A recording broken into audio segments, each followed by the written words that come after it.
Dum dum da da dum dum. Fact of the day, fact of the day. Hello, hi, and welcome to Fact Today with me, Mark Lotsu, the Science of Game of Thrones, Volume 3. So, two things we're looking at today. First is Wildfire. You know that stuff that floats in water and just literally burns everything in its path. What do we have as an equivalent?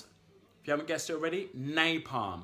So napalm is a liquid substance that is made up of a thickening agent, benzene, and petrol. And napalm is hardcore. It will float in water and burn. It will stick to your skin. It was used in flamethrowers, so flamethrower could flamethrow over stuff and then it would just stick to that and burn through it.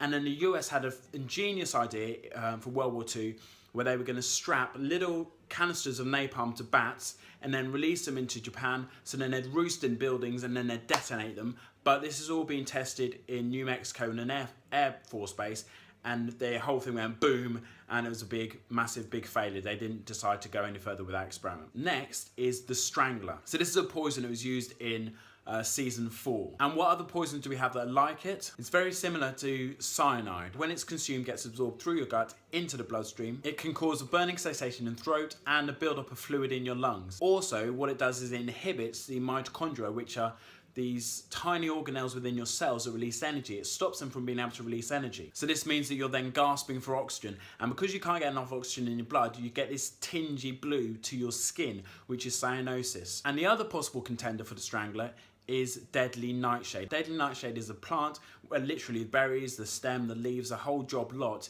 is really poisonous. And it contains an alkaloid toxin. And this alkaloid attacks your nervous system, causing convulsion, loss of mobility, can't really control yourself, cause your blood vessels to dilate but not to burst, and neither of them unfortunately cause blood vessels to burst, so you don't get that bleeding from the eyes and from the nose that you did in the show. And the other thing is neither of them work as fast as the Strangler. That is the Science of Game of Thrones Volume 3. If you like this, please hit like, please hit subscribe. Thanks for your time. Love you, bye.